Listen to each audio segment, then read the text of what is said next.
In Palestine, about 8 civilians were killed and others were wounded in a new bombardment by the Israeli occupation forces on different areas of the Gaza Strip.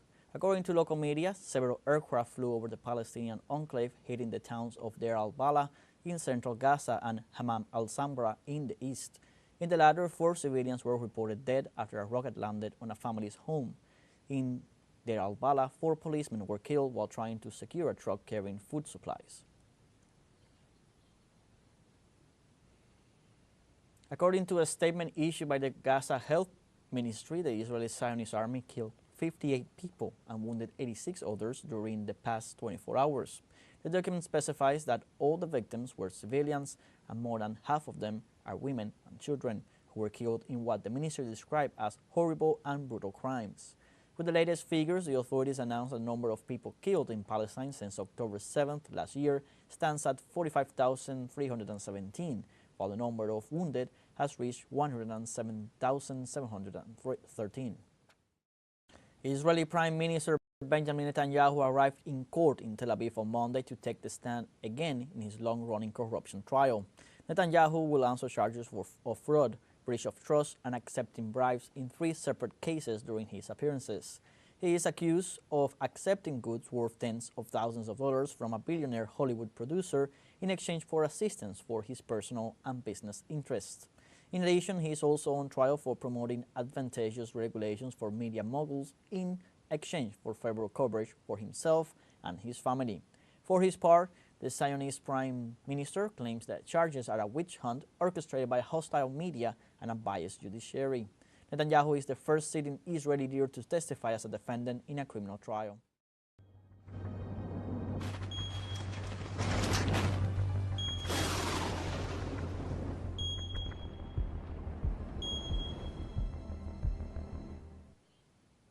Torrential rains battered northwestern Haiti, leading to flash floods, which brought about at least 7 fatalities and 10 other people injured.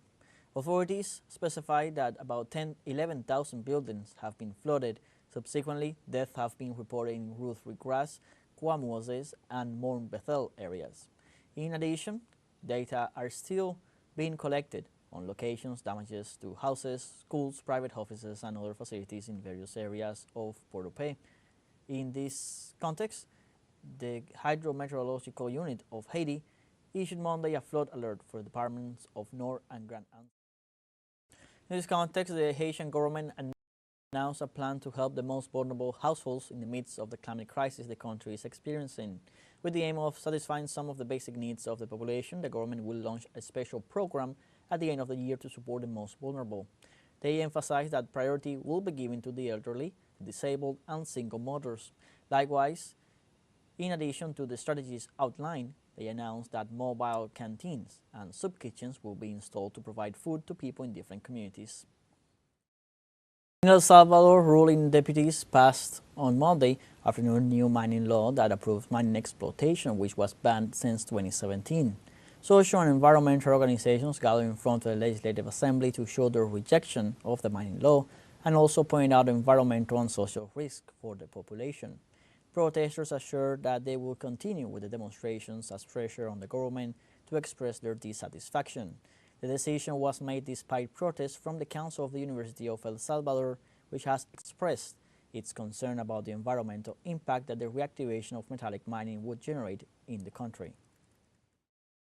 In El Salvador, the Archbishop of San Salvador, Monsignor José Luis Escobar Alas, asked the government of Nayib Bukele not to pass the new mining law that would harm the population.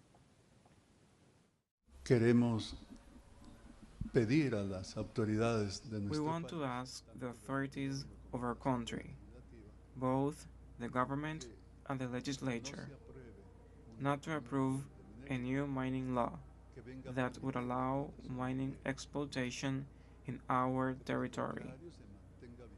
On the contrary, the law that was approved in 2017 that protects our country from all mining exploitation should remain in force.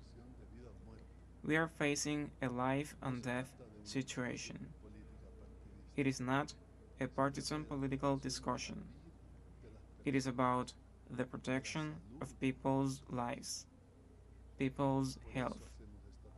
That is why we made this request, and that is why the Church raises its voice for the benefit of all, on behalf of these people who have suffered so much over time, over the years, since the conquest, and in the name of God Himself. We ask you not to allow mining exploitation, which would take away the precious metals of our country, once again stripping us of them, but this time leaving in their place a large amount of lethal poison that will cause much harm to the population.